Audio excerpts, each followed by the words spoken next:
क्या दोस्तों आपको पता है हाल ही में साल 2019 में घरेलू सैलानियों को आकर्षित करने के मामले में कौन सा राज्य टॉप पर रहा है?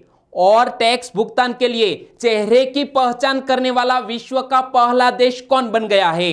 हाल ही में एक नई पहल मेरी सहेली की शुरुआत की गई। किस उद्देश्य से मेरी सहेली नामक एक नई पहल की शुरुआत की गई है? ऐसे ही 15 बड़ी खबरों को कवर करते हुए हमने आज का बोले तो 23 अक्टूबर का करंट अफेयर का वीडियो तैयार किया है। यह वीडियो लास्ट तक देखें। लास्ट में मैं आपसे एक क्वेश्चन पूछूंगा जिसका आंसर आपको नीचे कमेंट बॉक्स में देना है। और अभी तक आपने हमारी जीके 2020 चैनल को सब्सक्राइब नहीं किया है तो सब्सक्राइब कीजिए, बाजू में जो बेल आइकन है उसे भी प्रेस कर दीजिए क्योंकि आने वाले हर एक वीडियो की अपडेट आपको मिलती रहे। चलिए स्टार्ट करते हैं पहले क्वेश्चन से। पहला क्वेश्चन, साल 2019 में घरेलू सैलानियों को आकर्षित करने में किसने टॉप किया है? घरेलू सैलानियों को आकर्षित करने के मामले में हाल ही में उत्तर प्रदेश, किस राज्य ने टॉप किया है? उत्तर प्रदेश में। और तकरीबन घरेलू सैलानी कितने प्रतिशत? 23% ऐसे घरेलू सैलानी जिसने उत्तर प्रदेश की विजिट की है, यानी कि इस क्वेश्चन का सही आंसर है उत्तर प्रदेश। तो देखो, पर्यटन मंत्रालय द्वारा जारी भारतीय पर्यटन सांख्यिकी 2020 के अनुसार साल 2019 में राज्य में आने वाले सबसे अधिक घरेलू पर्यटकों को आकर्षित करने में उत्तर प्रदेश शीर्ष स्थान पर रहा है।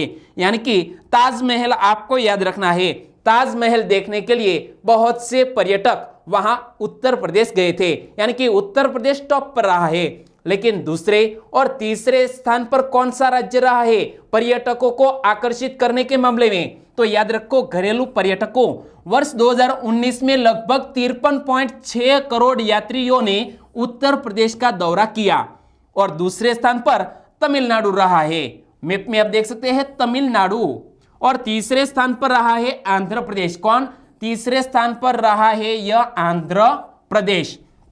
और दोस्तों, विदेशी पर्यटकों के मामले में शीर्ष स्थान पर कौन रहा, वो भी एक मोस्ट इंपोर्टेंट क्वेश्चन बन सकता है। विदेशी पर्यटकों को आकर्षित करने में शीर्ष स्थान पर रहा है तमिलनाडु राज्य।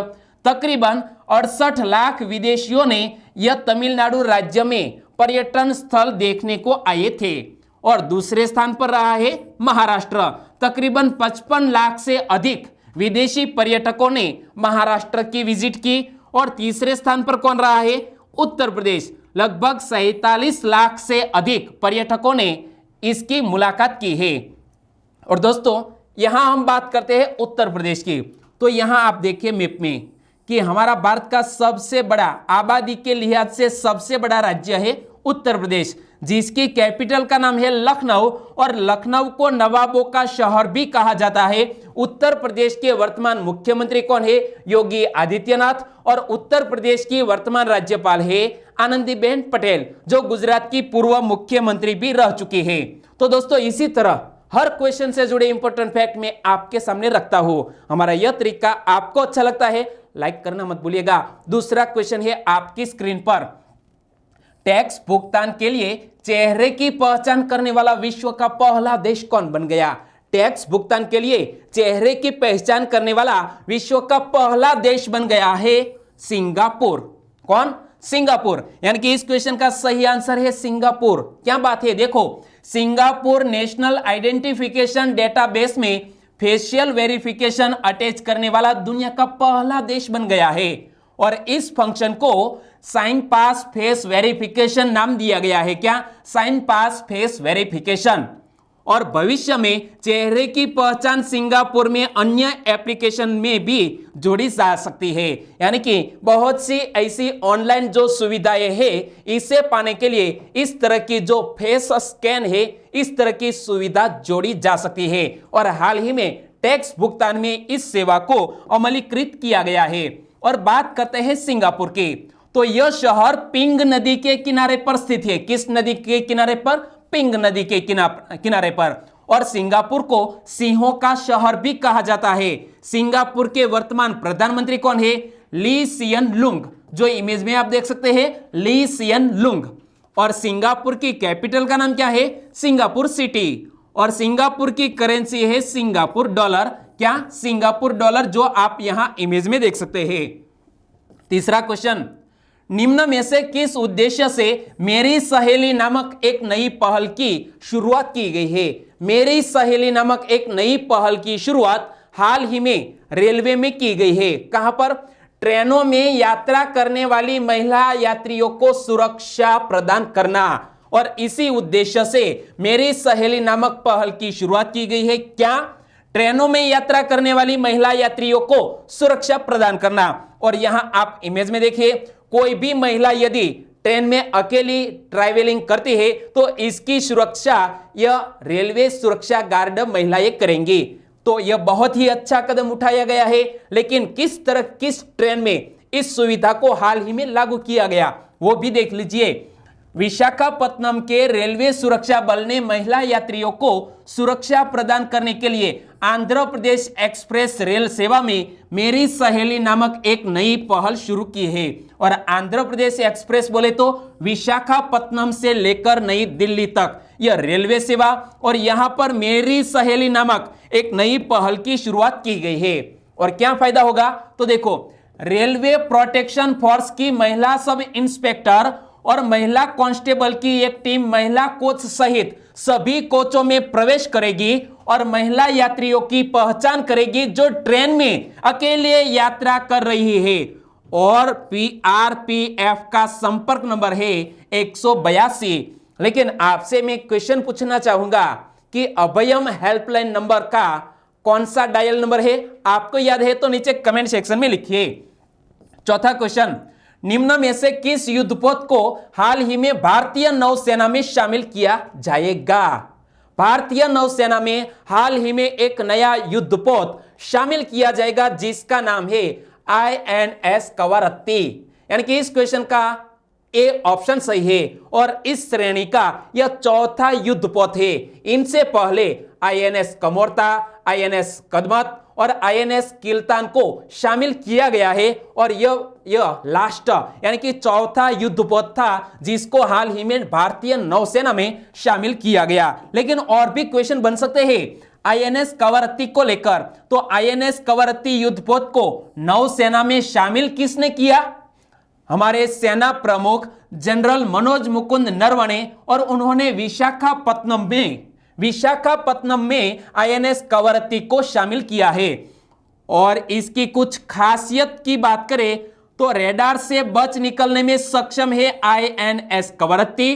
पनडुब्बी रोधी युद्धक प्रणाली से लैस है यह युद्धपोत, जो यहां आप इमेज में देख सकते हैं। नाम मत भूलिएगा, INS कवरत्ती। और इसका निर्माण किसने किया है? कोलकाता के garden rich ship builder and engineers नामक एक कंपनी ने। और INS कवरत्ती को किसने डिजाइन किया है? भारतीय नौसेना के संगठन डायरेक्टोरेट ऑफ नेवल डिजाइन ने इसको डिजाइन किया है। तो यह बात याद रख लीजिए, निर्माण किसने किया है और इसका डिजाइन किसने तैयार किया है। और प्रोजेक्ट 28 के तहत निर्मित 4 स्वदेशी युद्धपोत में INS कवरत्ती अंतिम युद्धपोत है। और इससे पहले नौसेना को ऐसे ही 3 युद्धपोत मिले हैं जिसके नाम मैंने बताए ऑप्शन में, INS कमोर्ता, INS कदमत और INS किल्तान, और इसे पहले ही समय में सौंप दिया गया है। पांचवा क्वेश्चन, निम्न में से किसने अपनी आत्मकथा पोर्ट्रेट्स ऑफ पावर को विमोचित किया है? दोस्तों, हाल ही में एक लेखक जिसने अपनी आत्मकथा का विमोचन किया है, आत्मकथा का नाम है पोर्ट्रेट ऑफ पावर। और इस आत्मकथा को किसने लिखा है? N.K. सिंह ने। N.K. सिंह ने अपनी आत्मकथा को हाल ही में विमोचन किया। और यहां आप इस किताब की फ्रंट पेज को भी देख सकते हैं। नाम क्या है? पोर्ट्रेट पावर और पोर्ट्रेट ऑफ पावर, जिसके लेखक कौन है? N.K. सिंह। और N.K. सिंह बोले तो हमारे 15वें वित्त आयोग के अध्यक्ष भी है। तो और भी बात आपको याद रखनी है, N.K. सिंह का पूरा नाम क्या है? नंद किशोर सिंह। और वे एक जाने माने अर्थशास्त्री और एक नौकरशाह है। वर्तमान में 15वें वित्त आयोग के अध्यक्ष कौन है? इसी तरह का क्वेश्चन एग्जामिनेशन में पूछ लिया जाए तो हमारा आंसर होगा N.K. सिंह। ओके। और आत्मकथा का नाम क्या है? पूरा नाम है portrait of power, half a century of being at ringside. फिर से एक बार, portrait of power, half a century of being at ringside, जो एन.के. सिंह की आत्मकथा का नाम है। और इस पुस्तक का प्रकाशन किसके द्वारा किया गया है? इस पुस्तक का प्रकाशन किया है रूपा पब्लिकेशन इंडियंस ने। किसने? रूपा पब्लिकेशंस इंडिया ने इस किताब को प्रकाशित किया है। और एन.के. सिंह की बात करें तो साल 2016 में जापान द्वारा अपने सर्वोच्च राष्ट्रीय सम्मान the order of the rising sun gold and silver star से सम्मानित किया गया था। साथ ही वह 2016 के प्राप्तकर्ताओं की सूची में शामिल एकमात्र भारतीय है जिसे यह जापान का सर्वोच्च सम्मान मिला है, और सम्मान पाने वाले NK. Singh. Okay, clear, very good. छठा क्वेश्चन, निम्न में से किस अधिनियम को जम्मू कश्मीर में लागू किया जाएगा? हाल ही में संसद में इसकी स्पष्टता की गई है। और किस अधिनियम को जम्मू कश्मीर में लागू किया जाएगा? याद रखो, पंचायती राज अधिनियम 1989। कौन सा? पंचायती राज अधिनियम 1989 को अब जम्मू कश्मीर में लागू किया जाएगा। यानी कि पंचायती राज की त्रिस्तरीय जो व्यवस्था है वो अब जम्मू कश्मीर के गांवों में लागू होने वाली है। और इसीलिए इस क्वेश्चन का सही आंसर है पंचायती राज अधिनियम 1989। और कॉन्स्टिट्यूशन से जुड़ा हुआ यह पंचायती राज का प्रावधान है, तो इसकी बात भी करेंगे। लेकिन देखो, केंद्रीय मंत्रिमंडल ने पंचायती राज अधिनियम 1989 को जम्मू कश्मीर में लागू करने की मंजूरी दे दी है। सूचना और प्रसारण मंत्री प्रकाश जावड़ेकर ने बताया है कि इस पहल से देश के अन्य राज्यों की तरह जम्मू कश्मीर में भी त्रिस्तरीय पंचायती राज प्रणाली लागू होगी। कौन सी? त्रिस्तरीय पंचायती राज प्रणाली। और यहां जिक्र किया गया है त्रिस्तरीय पंचायती राज प्रणाली का। तो यह त्रिस्तरीय कौन कौन? तो एक तो है ग्राम पंचायत, ग्राम स्तर पर, पंचायत समिति मध्यवर्ती स्तर, और जिला स्तर पर है जिला परिषद। तो ग्राम पंचायत, ब्लॉक पंचायत और अब जिला पंचायत, ऐसी पूरी त्रिस्तरीय संरचना जो पंचायती राज लागू होगा जम्मू कश्मीर में। और यह हमारे कॉन्स्टिट्यूशन में किस तरह के प्रावधान है? तो याद रखो, 73वां संविधान संशोधन अधिनियम 1992 तत्कालीन प्रधानमंत्री पी.वी. नरसिम्हा राव के कार्यकाल में प्रभावी हुआ। और भारत में स्थानीय स्वशासन का जनक किसे माना जाता है? लॉर्ड रिपन को। और प्रतिवर्ष पंचायती राज दिवस कब मनाया जाता है? 24 अप्रैल को, क्योंकि 24 अप्रैल 1993 को यह पंचायती राज समूचे भारत में लागू हुआ। तो देखो, 24 अप्रैल 1993 से 73वां संविधान संशोधन अधिनियम लागू हुआ, और अतः 24 अप्रैल को राष्ट्रीय पंचायती दिवस के रूप में समूचे भारत में मनाया जाता है। और इस संविधान संशोधन अधिनियम द्वारा संविधान में भाग 9 को जोड़ा गया था। मूल संविधान में भाग 9 के अंतर्गत पंचायती राज से संबंधित उपबंधों की चर्चा की गई है। और यह कौन से अनुच्छेद है?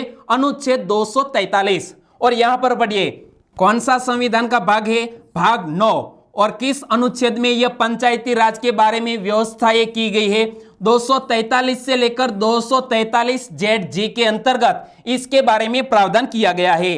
और कॉन्स्टिट्यूशन के बारे में, पंचायती राज के बारे में यह बात जो है वो मोस्ट इंपोर्टेंट है दोस्तों सभी को। यदि आपके सिलेबस का पार्ट हमारा भारतीय संविधान है तो इसके बारे में आपको याद रखना चाहिए कि 73वें संविधान संशोधन द्वारा संविधान में 11वीं अनुसूची जोड़ी गई। और इसके तहत पंचायतों के अंतर्गत 29 विषयों की सूची की व्यवस्था भी की गई है। और यह कलर कोड आपको याद रखने होंगे। क्लियर? 7वां क्वेश्चन, हाल ही में इंटरनेशनल एयर राइफल चैंपियनशिप में गोल्ड मेडल किसने जीता?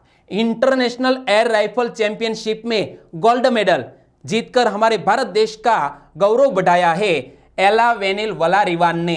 यानी कि इस क्वेश्चन का सही आंसर है एला वेनिल वलारिवन। और यहां इमेज में देख सकते हैं भारतीय एक महिला शूटर जिन्होंने हाल ही में गोल्ड मेडल जीता है। तो निशानेबाजी में विश्व की नंबर 1 खिलाड़ी भारत की इला वेनिल वलारिवन ने 2020 Sheikh Russel international air rifle championship की महिलाओं की स्पर्धा में स्वर्ण पदक अपने नाम किया है। और यह कार्यक्रम किसके द्वारा आयोजित किया गया था? बांग्लादेश शूटिंग स्पोर्ट्स फेडरेशन के द्वारा। किसके? बांग्लादेश शूटिंग स्पोर्ट्स फेडरेशन के द्वारा इस कार्यक्रम को आयोजित किया गया और इसमें महिलाओं में हमारी भारत की इस शूटर ने गोल्ड मेडल जीता और पुरुषों के कैटेगरी में सिल्वर पदक हमने जीता है। तो देखो, जापान के नाया ओकाडा ने पुरुषों की स्पर्धा में स्वर्ण पदक जीता, जबकि भारत के शाहू तुषार माने ने रजत पदक जीता है। इमेज में देख सकते हैं। और यह आयोजन 60 शॉट्स की प्रतियोगिता थी, जिसमें Bangladesh, Bharat, Japan, Korea, Indonesia और भूटान यह देश इसमें शामिल थे। 8वां क्वेश्चन, प्रधानमंत्री निम्न में से किस राज्य में किसान सूर्योदय योजना का शुभारंभ करेंगे? कब शुभारंभ करेंगे? 24 अक्टूबर को, यानी कि आने वाले कल को प्रधानमंत्री वीडियो कॉन्फ्रेंसिंग के जरिए गुजरात में किसान सूर्योदय योजना का शुभारंभ करेंगे। यानी कि इस क्वेश्चन का सही आंसर है ऑप्शन सी, गुजरात राज्य में। और यह किसान सूर्योदय योजना क्या है? तो गुजरात में क्या है, किसानों को रात के वक्त में 8 घंटे बिजली मिलती है यहां खेतों में पानी के लिए, और दिवस के वक्त में 8 कलाक बिजली अब प्रोवाइड की जाएगी इस किसान सूर्योदय योजना के तहत। और हाल ही में प्रायोगिक तौर पर 3 जिलों में यह लागू होगा। तो प्रधानमंत्री नरेंद्र मोदी गुजरात में 24 अक्टूबर को कई महत्वपूर्ण परियोजनाओं की वर्चुअल तरीके से शुरुआत करेंगे। और यह परियोजनाएं कौन कौन सी है? तो गिरनार पहाड़ियों पर रोपवे का निर्माण, और गिर सोमनाथ, पाटन और दाहोद जिलों में किसानों को दिन में बिजली प्रदान करने के लिए किसान सूर्योदय योजना। और आपको पता नहीं है तो जान लीजिए, गुजरात का सबसे ऊंचा पर्वत कौन सा है? गिरनार। और यहां पर रोपवे का निर्माण किया गया है, इसका शुभारंभ किया जाएगा। और गुजरात के 3 जिले गिर सोमनाथ, पाटन और दाहोद में यह किसान सूर्योदय योजना का शुभारंभ हमारे प्रधानमंत्री जी करेंगे। और अहमदाबाद के UN मेहता हृदय अनुसंधान संस्थान में आधुनिक उपकरणों से सज्जित 850 अतिरिक्त बिस्तरों की व्यवस्था और सिविल अस्पताल परिसर में जन्मजात रूप से हृदय रोगों के पीड़ित बच्चों के लिए अलग अस्पताल की भी शुरुआत करेंगे। और यह अहमदाबाद की जो सिविल अस्पताल है वो एशिया की सबसे बड़ी इस तरह की अस्पताल है, और इन सुविधाओं पर 470 करोड़ रुपए की लागत आई है। और जब यह सारी परियोजनाएं गुजरात से है, तो गुजरात के बारे में मैंने आपको कई बार बताया कि गुजरात की कैपिटल का नाम है गांधीनगर। गांधीनगर को ग्रीन सिटी कहा जाता है। गुजरात के मुख्यमंत्री है भाजपा पार्टी के नेता विजयभाई रूपाणी, और गुजरात के उप मुख्यमंत्री कौन है? नितिन भाई पटेल।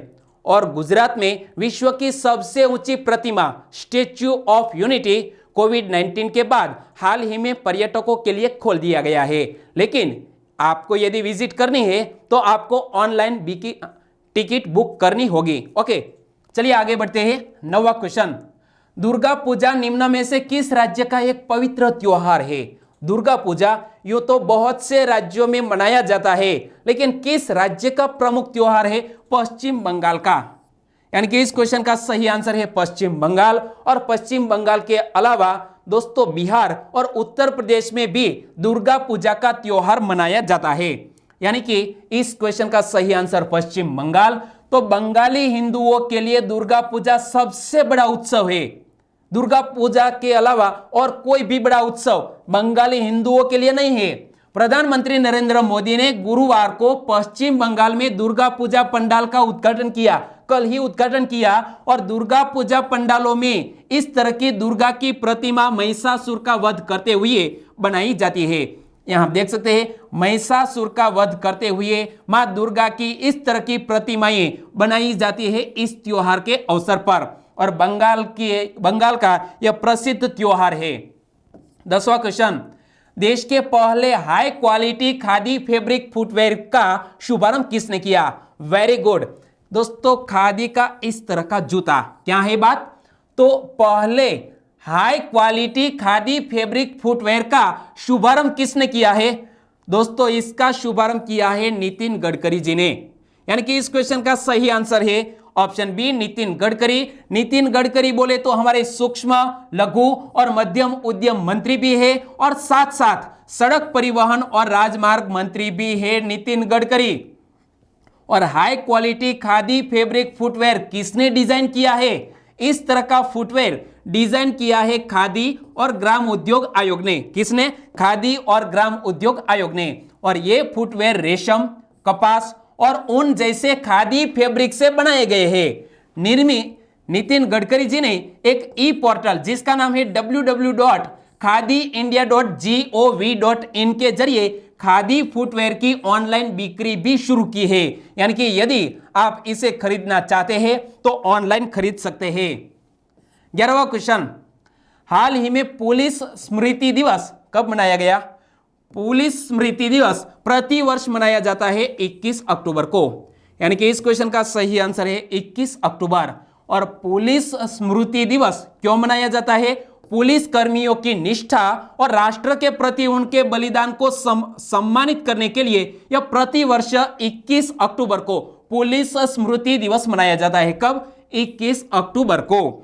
और क्यों मनाया जाता है वो भी एक क्वेश्चन बनता है कि यह दिन 21 अक्टूबर को ही क्यों मनाया जाता है? इसके पीछे का राज क्या है? 21 अक्टूबर 1959 के दिन केंद्रीय रिजर्व पुलिस बल यानी कि सीआरपीएफ ने लद्दाख के दुर्गम दर्रों में अपने पराक्रम और बलिदान की गाथा को याद किया जाता है और इसीलिए मनाया जाता है। क्या हुआ था? तो सीआरपीएफ और खुफिया ब्यूरो के 20 जवानों का एक गश्ती दल लापता टोही दल को ढूंढने निकला था जब उस पर चीनी सेना ने घात लगाकर हमला कर दिया था और हमारी सेना ने डटकर हमला किया था। तो एक अचानक हमले और प्रतिकूल परिस्थितियों में भी भारतीय जवानों ने बड़ी संख्या में भारी हथियारों के साथ आए चीनी सैनिकों का बहादुरी से मुकाबला किया और इस लड़ाई में हमारे सीआरपीएफ के 10 जवान देश की रक्षा में शहीद हो गए थे और इसीलिए प्रति वर्ष मनाया जाता है 21 अक्टूबर को यह पुलिस स्मृति दिवस। 12वां क्वेश्चन, हाल ही में डॉक्टर विजय लक्ष्मी का निधन हो गया, वे कौन थी? डॉक्टर विजय लक्ष्मी जिसका हाल ही में देहावसान हो गया है वो हमारे भारतीय वायुसेना की पहली महिला विंग कमांडर थी। जी हां दोस्तों, भारतीय वायुसेना की पहली महिला विंग कमांडर थी जिसका नाम था डॉक्टर विजय लक्ष्मी। और इमेज में आप देख सकते हैं डॉक्टर विजय लक्ष्मी को। तो डॉक्टर विजय लक्ष्मी रमनन वे 96 साल की थी और वे 2 अगस्त 1955 को वायुसेना में बतौर अधिकारी कमीशन हुई थी और 22 अगस्त 1972 को वे विंग कमांडर बनी और 28 फरवरी 1979 को रिटायर हो गई थी। यानी कि भारत की पहली महिला विंग कमांडर जिसका हाल ही में 96 साल की आयु में निधन हो गया है। 13वां क्वेश्चन, आईपीएल मैच में 2 मेडन ओवर फेंकने वाले पहले गेंदबाज कौन बन गए? 2 मेडन ओवर फेंकने वाले आईपीएल में इस तरह की घटना पहली बार हुई है। आईपीएल में 2 मेडन ओवर फेंकने वाले ऐसे गेंदबाज बन गए हैं मोहम्मद सिराज। यानी कि इस क्वेश्चन का सही आंसर है मोहम्मद सिराज। और यहां आप देख सकते हैं मोहम्मद सिराज अपनी खुशी जाहिर करते हुए क्योंकि उन्होंने एक इतिहास रच दिया है आईपीएल में। तो देखो आईपीएल क्रिकेट में अबू धाबी में रॉयल चैलेंजर बेंगलोर ने कोलकाता नाइट राइडर्स को 8 विकेट से हरा दिया है और यहां रॉयल चैलेंजर बेंगलोर की ओर से खेलते हुए इस गेंदबाज ने अपना करिश्मा दिखाया और मोहम्मद सिराज ने 4 ओवर में 8 रन देकर 3 विकेट लिए। इनमें उन्होंने 2 ओवर मेडन भी फेंके और इसके साथ ही वो आईपीएल इतिहास के पहले ऐसे गेंदबाज बने जिन्होंने किसी मैच में लगातार 2 ओवर मेडन फेंके हो। तो यह एक अभूतपूर्व इतिहास दोस्तों, यह बात आपको याद रखनी है। 14वां क्वेश्चन, एनीमिया मुक्त भारत सूचकांक में सबसे ऊपर कौन रहा? एनीमिया मुक्त भारत अभियान में सबसे ऊपर दोस्तों हाल ही में यह इंडेक्स जारी किया गया है एनीमिया मुक्त भारत सूचकांक और इसमें टॉप पर रहा है हरियाणा राज्य। यानी कि इस क्वेश्चन का सही आंसर है हरियाणा। तो देखो पूरे भारत में एनीमिया की रोकथाम के लिए स्वास्थ्य और परिवार कल्याण मंत्रालय और यूनिसेफ ने एनीमिया मुक्त भारत अभियान की शुरुआत की और हमारे स्वास्थ्य और परिवार कल्याण मंत्रालय के मंत्री कौन है? डॉक्टर हर्षवर्धन। तो यह बात भी याद रख लीजिए कि स्वास्थ्य मंत्री है डॉक्टर हर्षवर्धन, लेकिन स्वास्थ्य विभाग के अतिरिक्त मुख्य सचिव कौन है? राजीव अरोड़ा, जिन्होंने यह बात कही है। और एनीमिया मुक्त भारत सूचकांक किसके द्वारा जारी किया गया? स्वास्थ्य और परिवार कल्याण मंत्रालय द्वारा। और हरियाणा 46.7 सूचकांक के साथ शीर्ष स्थान पर है। कौन से? 46.7 सूचकांक के साथ टॉप पर। और दोस्तों, एनीमिया मुक्त भारत बनाने को लेकर अभियान की शुरुआत कब से की गई है? तो इस साल 17 जुलाई से यह एनीमिया मुक्त भारत बनाने का अभियान शुरू किया गया है। और एनीमिया से मुक्ति के लिए 6 माह से 59 माह के बच्चों को आयरन सिरप दिया जाएगा और 5 से 10 वर्ष तक के बच्चों को आयरन फोलिक एसिड का टैबलेट दिया जाएगा। और खासतौर पर यह पाठशालाओं, कोई भी स्कूल हो या तो स्कूल है तो वहां पर यह फ्री में यानी कि मुफ्त में इस तरह की टैबलेट प्रदान की जाती है बच्चों में। कोविड-19 के चलते हाल ही में यह प्रावधान नहीं है। 15वां क्वेश्चन, स्वदेशी रूप से विकसित स्टैंड ऑफ एंटी टैंक यानी कि शांत मिसाइल का सफल उड़ान परीक्षण कहां से किया गया? स्टैंड ऑफ एंटी टैंक यानी कि शांत मिसाइल का सफल उड़ान परीक्षण ओडिशा तट की इंटीग्रेटेड टेस्ट रेंज से किया गया। यानी कि इस क्वेश्चन का सही आंसर है ऑप्शन सी। और stand of anti tank missile का परीक्षण ग्राउंड आधारित प्लेटफॉर्म के एक रूफटॉप लॉन्चर से किया गया था। यह anti tank missile helicopter launched Nag का उन्नत संस्करण है। किसका? नाग का एक उन्नत संस्करण है यह। और हेलिना का एक और नाम है जिसका नाम है नाग। और यह भारत द्वारा 1.5 महीने के अंदर किया गया 11वां मिसाइल परीक्षण है। और शांत एक वायु से सतह पर मार करने वाली मिसाइल है, यानी कि वायु से सतह पर मार करने वाली यह मिसाइल। और इसे भारतीय वायुसेना के लिए DRDO द्वारा विकसित किया गया है। और SANT मिसाइल यह 15 किलोमीटर से 20 किलोमीटर दूरी के लक्ष्यों को मार गिराने में भी सक्षम है। और दोस्तों, अब बात करते हैं लास्ट वीडियो के क्वेश्चन की। लास्ट वीडियो में मैंने आपसे क्वेश्चन पूछा था, हाल ही में वाराणसी स्थित सब्जी अनुसंधान संस्थान ने किसकी प्रजाति विकसित की है? किसकी? तरबूज की प्रजाति विकसित की है यह वाराणसी में स्थित सब्जी अनुसंधान संस्थान ने। यानी कि इस क्वेश्चन का सही आंसर था तरबूज। और सभी दोस्तों ने लगभग इसका सही आंसर दिया है। बहुत से सब्सक्राइबर फ्रेंड है, नाम लेना चाहूंगा।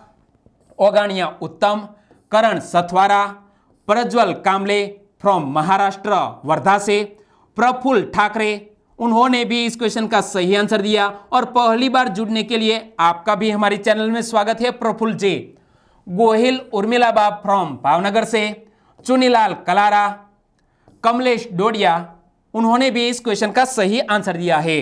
हमारे और भी सब्सक्राइबर फ्रेंड है, वो है भूपेंद्र चौधरी, वो भी हमारे साथ पहली बार जुड़ चुके हैं। और उन्होंने असम का काजीरंगा राष्ट्रीय उद्यान एक शिंगी गैंडे के लिए समूचे विश्व में ख्यात है। तो यह मैंने आपको कल वीडियो में क्वेश्चन पूछा था, जिसका सही आंसर देने के लिए भूपेंद्र जी बधाई आपको।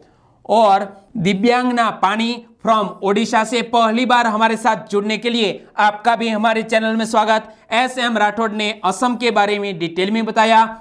भावना रोहित फ्रॉम नडियाद से, विकास कुमार जल गोविंचाक हमारे सबसे पुराने सब्सक्राइबर फ्रेंड, बहुत ही बढ़िया। रसिया रावल और हुकुम मीना, वो भी हमारे साथ जुड़ चुके हैं। तो आपका भी हमारे चैनल में स्वागत है। उन्होंने आंसर दिया है वाटरमेलन, बिल्कुल सही आंसर।